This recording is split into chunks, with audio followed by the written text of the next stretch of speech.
에레미야 7장 1절에서 15절. 예전에 없던 대체 공휴일이란 말이 있습니다. 그러니까 공휴일이 토요일이나 주일 또는 다른 공휴일과 겹치게 되면 평일 하루를 공휴일로 지정하는 것이죠. 세상 참 좋아졌습니다. 대체 공휴일이 있는가 하면 대체 복무가 있죠.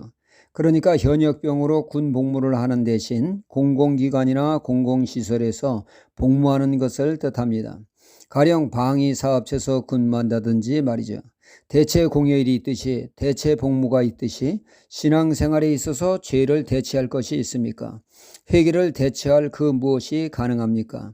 이에 성경은 단호히 노합니다. 죄를 대체할 것은, 회개를 대체할 것은 없다고 합니다.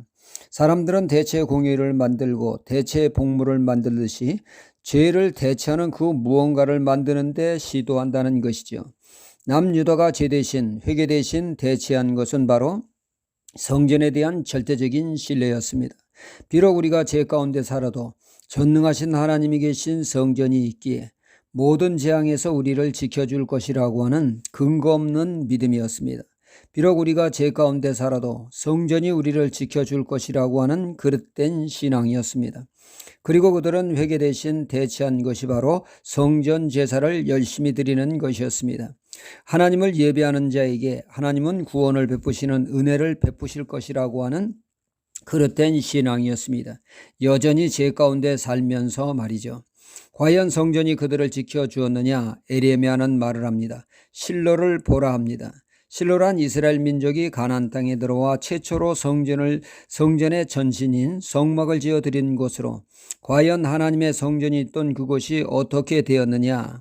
이스라엘의 타락으로 인해 하나님의 성막이 블레셋에게 파괴되지 않았느냐? 역사적인 사실이 이를 증명하고 있지 않느냐 말을 하고 있습니다. 죄악된 삶을 성전이 보호해주지 않는다는 것이죠. 사무엘상에 보면 블레셋이 침공해 왔습니다. 이스라엘군이 패하게 됩니다.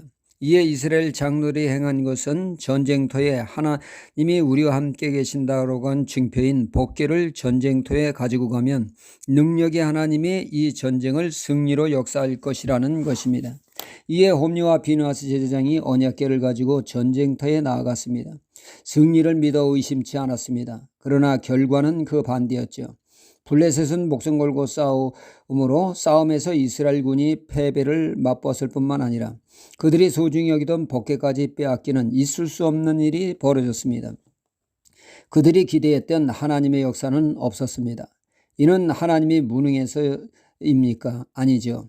언약궤를 회개로 대체하는 것을 하나님은 결코 용납하지 않으신 것입니다. 당시 이스라엘 사회는 하나님의 이상이 희귀했다고 했습니다. 이는 좀처럼 하나님의 역사를 보기 어려운 시대였다는 것이죠. 이는 이스라엘의 죄악이 만연한 영적 암흑기였기 때문입니다. 신앙의 지도자인 대제사장 엘리는 간절한 한나의 기도를 술 취한 것으로 오해하는 꾸짖는 영적으로 그 수준이 염려됩니다. 엘리 제사장의 아들 홈리와 비느하스 제사장들은 하나님을 모르는 자, 즉 하나님과 인격적인 만남이 없는 직업적인 제사장이었습니다. 생계수단으로 제사장 일을 했던 사람들이죠. 그들은 하나님께 드리는 제물을 먼저 시식하는 간이 배 밖으로 나온 자들이요, 성전에서 버젓이 성범죄를 저지르는 양심의 화인을 맞은 자들이었습니다.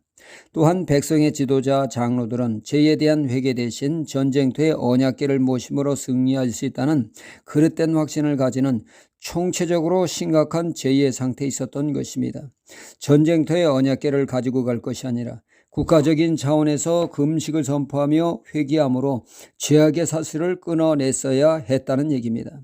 오늘 말씀의 남유다는 하나님께 예비함으로 하나님이 지켜주신과 구원을 얻을 것이라고 하는 허황된 믿음을 가졌습니다. 이에 11절에 성전이 도적의 구렬이 되었다고 합니다.